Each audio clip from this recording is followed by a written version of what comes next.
എത്രയൊക്കെ മാറി എന്ന് പറഞ്ഞാലും ചിലപ്പോഴൊക്കെ നമ്മുടെ മനസ്സ് ആ പഴമയിലേക്ക് തിരിച്ചു പോകാൻ ആഗ്രഹിക്കാറുണ്ടല്ലേ. തറവാടും കാവും കുളവും കുളത്തിലെ നീന്തിക്കുളിയും ഒക്കെ എന്ത് രസാ. അന്നൊക്കെ കുളത്തിൽ കുളിക്കുമ്പോ അമ്മമ്മ ചെമ്പരത്തി താളി ഉണ്ടാക്കിയിട്ട് എന്റെ മുടിയിൽ തേച്ചു കയറിയായിരുന്നു. എന്തൊരു തണുപ്പാറിയോ അത് തലയിൽ തേക്കുമ്പോ. ആ ഓർമ്മകൾക്ക് തന്നെ വല്ലാത്തൊരു സുഗന്ധാണല്ലേ. അങ്ങനെ ഓർമ്മകൾ കാട് കയറുമ്പോ മടിയില്ലാത്ത ദിവസമാണെങ്കിൽ മക്കൾക്ക് ഒത്തിരി ചെമ്പരത്തി താളിയൊക്കെ ഉണ്ടാക്കി കൊടുക്കുന്ന ഒരു പതിവുണ്ട് കേട്ടോ. മുടി വളരാനും അതുപോലെ തന്നെ മുടിയിലത്തെ അഴുക്ക് കളയാനൊക്കെയാണ് നമ്മൾ പണ്ട് ചെമ്പരത്തി താളി ഉപയോഗിച്ചിരുന്നല്ലേ. എന്നാലേ ആ താളി തേച്ചിട്ട് തന്നെ മുടിയുടെ ഗ്രോത്ത് ഡബിൾ ആക്കാനുള്ള ഒരു ടിപ്പ് പറഞ്ഞു തരട്ടെ. നമ്മൾ ഉണ്ടാക്കി വെച്ചിട്ടുള്ള താളിയിലേക്ക് ഒരു 2-3 ഡ്രോപ്സ് റോസ്മേരി എസെൻഷ്യൽ ഓയിൽ ഒന്ന് ചേർത്ത് കൊടുത്തു നോക്കാം. ഞാൻ എടുത്തിട്ടുള്ളത് ആൽപ്സ് ഗുഡ്നസിന്റെ ആണ് കേട്ടോ. ആഴ്ചയിൽ ഒരു 2-3 ദിവസം ഇതുപോലെ ഒന്ന് തേച്ച് കുളിച്ചു നോക്കൂ.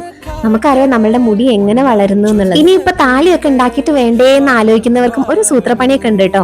നമ്മൾ സാധാരണ തേക്കുന്ന എണ്ണയിൽ ചേർത്ത് അങ്ങോട്ട് തേച്ചാലും മതി.